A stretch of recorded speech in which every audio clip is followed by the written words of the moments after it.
నోవహు దేవునితో నడిచాడు. దేవుడెవరు? పరిశుద్ధుడు. పరిశుద్ధుడే దేవునితో నడిస్తే నోవహు ఏమయ్యాడు? పరిశుద్ధుడయ్యాడు.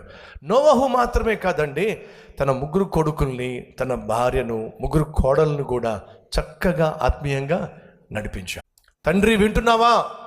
నువ్వు నీతిగా జీవిస్తే నీ కుటుంబాన్ని నీతి మార్గంలో నడిపించుకోగలుగుతావు. నువ్వే పనికి మాలినోడు అయితే, నువ్వే దుష్టుడు అయితే, నువ్వే దుర్మార్గుడు అయితే, నీకే దైవభక్తి లేకపోతే కుటుంబం ఏ విధంగా, బిడ్డలు ఏ విధంగా దేవుని పట్ల భయభక్తులు కలిగి జీవిస్తారు? తల్లి వింటున్నావా? ఇంటికి దీపం నువ్వే, ఇంటికి దీపం ఇల్లాలివి నువ్వే ఒకవేళ పాపిస్తాను అయినట్లయితే, గయ్యాలి దాని అయినట్లయితే, ఆత్మీయత లేకపోతే ఇల్లంతా కూడా చీకటిమయమైపోతుంది. ఈరోజు నీ ఇంట్లో చీకటి అలుముకుంది అంటే కారణం తెలుసా?